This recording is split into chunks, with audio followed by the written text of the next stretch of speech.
આમોદ તાલુકાના નાહિયર ગામે તમાકુ નિષેધ દિવસની ઉજવણી કરાઈ। 31મી મે વિશ્વ તમાકુ નિષેધ દિવસ તરીકે ઉજવવામાં આવે છે। ત્યારે નાહિયર ગુરુકુળ ખાતે ધારાસભ્ય ડી કે સ્વામીના અધ્યક્ષસ્થાને જનજાગૃતિ અભિયાનની શરૂઆત કરવામાં આવી હતી, જેમાં ધારાસભ્ય તેમજ ટ્રસ્ટના ટ્રસ્ટીઓ તરફથી જનજાગૃતિ પેમ્પલેટ વિમોચન કાર્યક્રમ રાખવામાં આવ્યો હતો। આ ઉપરાંત પુસ્તક વિમોચનનો કાર્યક્રમ પણ યોજાયો। આ પ્રસંગે ડોક્ટર યોગેશ કોઠારીએ જણાવ્યું હતું કે તમાકુ નિષેધ દિવસ નિમિત્તે અમોએ 2000થી વધુ જનજાગૃતિ પેમ્પલેટ છપાવ્યા છે, જેનું વિમોચન ધારાસભ્ય ડી કે સ્વામી દ્વારા કરવામાં આવ્યું હતું। જે જનજાગૃતિ પેમ્પલેટ અમો ઉઘડતી શાળાએ આમોદની દરેક શાળામાં વિતરણ કરી યુવાનો વ્યસન છોડી નિરોગી રહે તેવો ગામે ગામ સંદેશો આપીશું।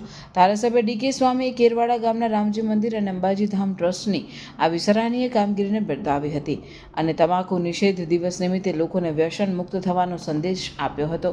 આ પ્રસંગે આમોદ તાલુકા પંચાયતના સભ્ય સંજયસિંહ રાજ, કેરવાડા ગામના આગેવાન કિશોરસિંહ કપલેટિયા, સંગ્રામસિંહ કપલેટિયા, ડોક્ટર યોગેશભાઈ કોઠારી, દશરથસિંહ જાદવ, દર્શનસિંહ રાજ, જયેન્દ્રસિંહ સિંધા, રાહુલસિંહ પરમાર, યુવરાજસિંહ રાઠોડ, રવિગીરી ગોસ્વામી સહિતના લોકો ઉપસ્થિત રહ્યા હતા।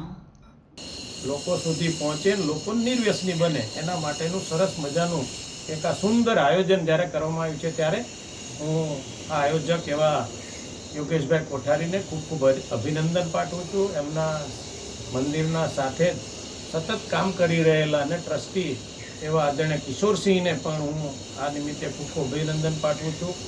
ગામના સરપંચશ્રી, પૂર્વ પ્રમુખ અને તાલુકાના સદસ્ય એવા સંજયસિંહને પણ હું ખૂબ ખૂબ અભિનંદન પાઠવું છું। દશરથસિંહને પણ આ નિમિત્તે ખૂબ ખૂબ અભિનંદન પાઠવું છું। સાથે જે યુવાધન આવ્યું છે એમને પણ મનમાં એક નક્કી કર્યું છે કે આપણે આજનો દિવસ લોકો સુધી આ મેસેજ પહોંચાડીએ અને લોકો નિર્વ્યસની બને અને તમાકુ છોડી અને પોતાનું જીવન સ્વસ્થ રાખે એવા સંદેશા સાથે આજે જ્યારે આ પેમ્પલેટનું વિમોચન, સરસ મજાનું પુસ્તકનું પણ વિમોચન જ્યારે કરવામાં આવ્યું છે, ત્યારે હું યોગેશભાઈ કોઠારી, તમામ જે એમની સાથે પધાર્યા છે તમામ મહેમાનોને હું ખૂબ ખૂબ હૃદયપૂર્વક આજના પવિત્ર દિવસે ખૂબ ખૂબ અભિનંદન પાઠવું છું। અસ્તુ ધન્યવાદ।